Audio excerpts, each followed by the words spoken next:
समझौते के सारे प्रयास किए कि सीता वापस हो जाए। उसके लिए कोई लंका पहुंचने के बाद भी उन्होंने अपना प्रयास जारी रखा, लेकिन जो सारे प्रयास के बाद जब रास्ता बंद हो जाता है तो जो संग्राम का रास्ता होता है वह संग्राम की स्थिति में आज हिंदू समाज पहुंच चुका है। जिस प्रकार महाभारत में भगवान कृष्ण ने महाभारत ना हो इसलिए उस महाभारत को टालने के लिए उन्होंने अंतिम समय तक प्रयास किया, लेकिन अंतिम समय तक प्रयास करते करते जब कोई ठान लेता है कि हम निर्णय नहीं देंगे, हम भगवान राम का मंदिर बनने नहीं देंगे, तो ऐसी स्थिति में हिंदू समाज आज इस अवस्था में आया है कि निर्णय अगर नहीं होता है तो महासंग्राम होता है, और महासंग्राम होता है तो क्या होता है ये सबको समझ।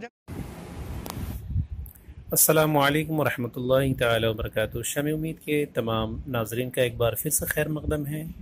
हमारे यूट्यूब चैनल शमे उम्मीद में। आज हम एक ज़रूरी न्यूज़ के साथ आपके साथ हाजिर हो रहे हैं। मुल्क के जो मौजूदा हालात हैं इससे आप अच्छी तरह वाकिफ़ होंगे, और हर एक पढ़ा लिखा शख्स मुल्क के मौजूदा हालात से वाकिफ़ है। इस वक्त राम मंदिर के मामले को लेकर हिंदू समाज के लोग काफ़ी शिद्दत पसंदी का मुजाहरा कर रहे हैं, और अभी अभी आज 23 तारीख़ अभी कुछ देर पहले वीएचपी के एक नेता ने बयान दिया कि अगर राम मंदिर की तामीर में किसी तरह की रुकावट अगर पैदा की जाती है तो हम इसके लिए लड़ाई झगड़े का सहारा लेंगे। यानी उन्होंने एक लफ्ज़ इस्तेमाल किया है, संग्राम का सहारा लेंगे, यानी झगड़े की नौबत पैदा करेंगे। बहरहाल मुल्क के जो मौजूदा हालात हैं उससे तो आप अच्छी तरह बाखबर हैं। और अयोध्या में 25 तारीख़ को एक महा रैली रखी गई है जिसमें विश्व हिंदू परिषद, वीएचपी और तकरीबन अक्सर हिंदू संगठन तंजीम वहाँ पहुँच रही है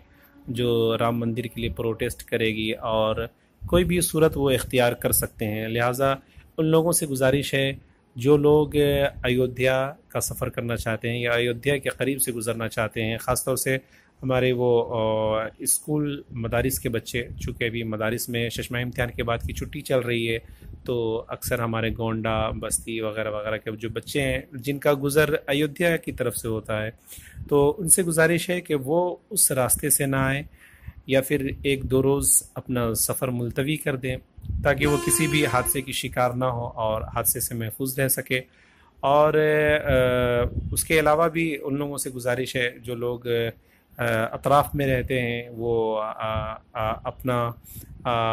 हिफाजत जो है वो यकीनी बनाएं, और जब भी इन लोगों का प्रोटेस्ट हो, एहतजाज हो, तो हरगिज़ कोशिश ना करें कि अपने घरों के बाहर निकले, चूँकि हम सब जानते हैं कि इस वक्त हुकूमत और हिंदू तंज़ीमों के दरमियान क्या कुछ चल रहा है और कैसे एक दूसरे की हिमायत हासिल है। तो ये एक ज़रूरी न्यूज़ थी जिसे आप तक पहुंचाना मैं ज़रूरी समझ रहा था।